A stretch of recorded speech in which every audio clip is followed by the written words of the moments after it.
আজকের এই বিশেষ বিশ্লেষণে সবাইকে স্বাগত। একজন আধুনিক কন্টেন্ট ক্রিয়েটরের কাজের পুরো প্রসেসটা আসলে কেমন হয় তা নিয়ে একবার চিন্তা করা যাক। একটা বাড়ি তৈরির সাথে কিন্তু এর দারুণ মিল আছে। ভাষাকে যদি আমরা কাঁচামাল হিসেবে ধরি, তবে স্ক্রিপ্ট বা চিত্রনাট্য হলো সেই বাড়ির ব্লুপ্রিন্ট। লাইটিং হলো ইন্টেরিয়র ডিজাইন, আর অত্যাধুনিক এআই হলো একদম শেষ ধাপের স্মার্ট হোম টেকনোলজি। আজ আমরা এই পুরো জার্নিটা খুব ইন্টারেস্টিং ওয়েতে এক্সপ্লোর করব।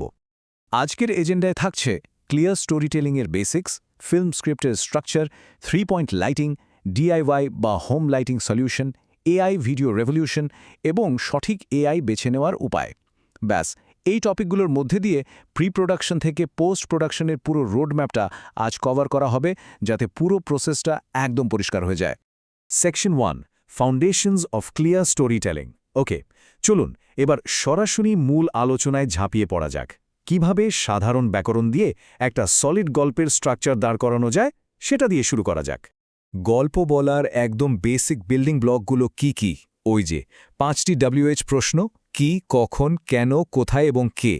যে কোনো অ্যাকশন বা সিন তৈরির ক্ষেত্রে এই প্রশ্নগুলো একেবারে মাস্ট। এগুলো ঠিকঠাক থাকলে গল্পের মধ্যে কোনো প্লট হোল থাকে না। মানে গল্পকারদের জন্য এগুলোই হলো সবচেয়ে ক্রুশিয়াল কাঁচামাল। এবার একটা মজার ব্যাপার দেখা যাক।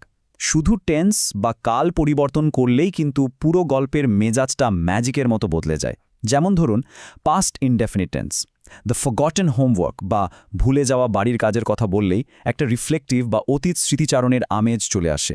ঠিক উল্টো দিকে ফিউচার ইনডেফিনিট টেন্স দিয়ে সামনের দিকে এগিয়ে যাওয়ার বা অ্যাকশন ড্রিভেন একটা লক্ষ্য বোঝায়। এই ছোট্ট গ্রামাটিক্যাল ট্রিকগুলোই কিন্তু ইমোশন আর মুড কন্ট্রোল করে। Section 2, structuring the film script. Basics তো হলো, এবার দেখা যাক এই কাঁচামালগুলো কিভাবে একটা প্রফেশনাল স্ক্রিপ্ট বা ব্লুপ্রিন্টে ফরম্যাট করা হয়। আর এখানকার সবচেয়ে ক্রুশিয়াল পয়েন্টটা হলো, script is about the story and the story alone.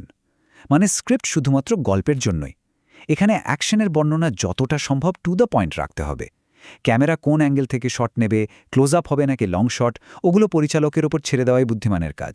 পুরো ফোকাসটা থাকবে স্রেফ ন্যারেটিভের ওপর। গল্পের ঠিক কোন জায়গাটা দর্শকদের হুক করে, সেটা হলো ইনসাইটিং ইনসিডেন্ট বা প্রধান নাটকীয় প্রশ্ন।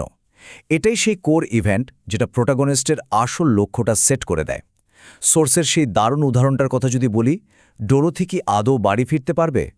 এই যে একটা সেন্ট্রাল কনফ্লিক্ট বা প্রশ্ন, এটাই পুরো ব্লুপ্রিন্টটাকে ড্রাইভ করে সামনের দিকে নিয়ে যায়। ডেটাগুলো একটু খেয়াল করলে দারুণ একটা প্যাটার্ন চোখে পড়বে। শর্ট ফিল্মের ক্ষেত্রে এই ইনসাইটিং ইনসিডেন্টটা স্ক্রিপ্টের একেবারে শুরুর দিকে, মানে 1 থেকে 3 নম্বর পৃষ্ঠার মধ্যেই চলে আসে।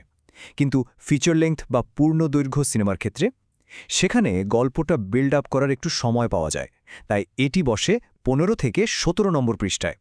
মানে স্ক্রিপ্টের ফিজিক্যাল সাইজই বলে দেয় দর্শকদের অ্যাটেনশন ধরে রাখতে গল্পের টার্নিং পয়েন্টটা ঠিক কোথায় প্লেস করতে হবে। Section 3, the 3 point lighting setup. লেখালেখির পর্ব তো শেষ, এবার বরং কাগজের পাতা থেকে রিয়েল ওয়ার্ল্ডে ফেরা যাক। একটা বাড়ির যেমন ইন্টেরিয়র ডিজাইন লাগে, ক্রিয়েটরদের ওয়ার্কফ্লোতে প্রোডাকশন লাইটিং হলো ঠিক তেমন একটা জিনিস। প্রফেশনালরা ব্যাকগ্রাউন্ড থেকে সাবজেক্টকে আলাদা করে একটা সিনেম্যাটিক লুক দেওয়ার জন্য 3টে ধাপে কাজ করেন। স্টেপ 1, কি লাইট; স্টেপ 2, ফিল লাইট; এবং স্টেপ 3, রিম লাইট। এটাই হলো সেই বিখ্যাত 3 পয়েন্ট লাইটিং সেটআপ। সবচেয়ে ইন্টারেস্টিং ব্যাপারটা হলো এই লাইটগুলোর অ্যাঙ্গেল আর ইন্টেন্সিটি। মেন বা কি লাইটটাকে রাখতে হয় 30 থেকে 60 ডিগ্রি অ্যাঙ্গেলে। ঠিক এর উল্টো দিকে বসে ফিল লাইট, যার কাজ হলো শ্যাডো বা ছায়া কমানো। আর রিম লাইট থাকে পেছনে 45 ডিগ্রি ওপরে, যেটা একটা শার্প আউটলাইন তৈরি করে। এখানে কি লাইট আর ফিল লাইটের মধ্যে 2:1 রেশিও মেনটেন করলে সিনের মুড একেবারে পারফেক্টভাবে ফুটে ওঠে। Section 4, DIY home lighting solutions. বড় স্টুডিও বা দামি গিয়ার নেই বলে কি ইন্ডিপেন্ডেন্ট কাজ থেমে থাকবে? একদমই না। প্রফেশনাল সেটআপ চাইলে ঘরে থাকা সাধারণ জিনিসপত্র দিয়েই হ্যাক করা সম্ভব। ঘরে বসেই দারুণ সব প্র্যাকটিক্যাল লাইটিং হ্যাকস অ্যাপ্লাই করা যায়। যেমন ধরুন, জানালার বিশাল খোলা আলো, এটাই কিন্তু ন্যাচারাল কি লাইট হতে পারে। এছাড়া সাদা বা সিলভার সারফেসে আলো বাউন্স করানো, কিংবা ঘরের দুটো সাধারণ ল্যাম্প 45 ডিগ্রি অ্যাঙ্গেলে বসিয়েও কাজ চালানো যায়। সোর্সে একটা ব্রিলিয়ান্ট আইডিয়ার কথা বলা হয়েছে।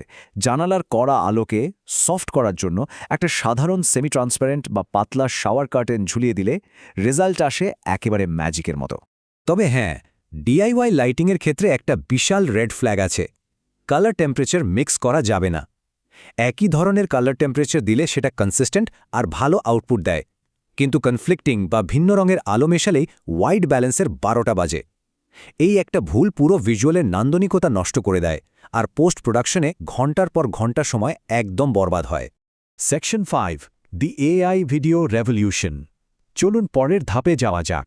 আমরা এখন পোস্ট প্রোডাকশনের একেবারে শেষ অ্যাক্টে চলে এসেছি, যেখানে স্মার্ট হোমের টেকনোলজির মতো অত্যাধুনিক সব এআই এসে পুরো গেমটাই বদলে দিচ্ছে। এখানে 10 বা 10 সংখ্যাটা কিন্তু বেশ বড় একটা ব্যাপার।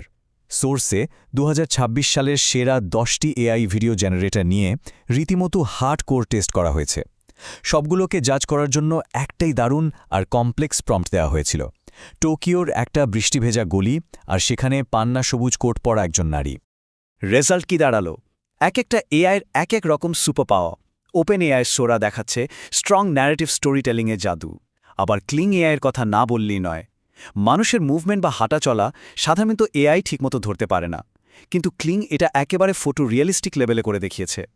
অন্যদিকে লুমা ড্রিম মেশিনের স্পেশালিটি হল লাইটনিং ফাস্ট স্পিড আর cinematic output. Section 6, choosing the right AI. Option তো প্রচুর, কিন্তু নির্দিষ্ট ক্রিয়েটিভ বা ব্যবসায়িক ওয়ার্কফ্লোর জন্য পারফেক্ট এআই টুলটা কিভাবে বেছে নেওয়া যায়, চলুন সেটা দেখে নেওয়া যাক। এই ডেটাটা খুব সুন্দরভাবে দেখাচ্ছে যে বাজেট আর এন্ড গোলের উপর বেস করেই কিন্তু রাইট সফটওয়্যারটা সিলেক্ট করতে হয়। কর্পোরেট বিজনেস ওয়ার্কফ্লোর জন্য মাসে $29 সিনথেসিয়া দারুণ অপশন, আবার ফুল ক্রিয়েটিভ কন্ট্রোল চাইলে মাসে $15 রানওয়ে সিলেক্ট করা যায়। আর যদি পুরো ওয়ার্কফ্লো একদম অটোমেট করতে হয় তবে $40 ম্যানেজ হতে পারে একটা দুর্দান্ত সমাধান। আজকের এই বিশ্লেষণমূলক আলোচনাটা আমরা একটা দারুণ ভাবনার জায়গা থেকে শেষ করতে পারি। স্ক্রিপ্ট একেবারে রেডি, লাইটিং সেটআপ ডান, আর এআইও হাতের মুঠোয় প্রস্তুত।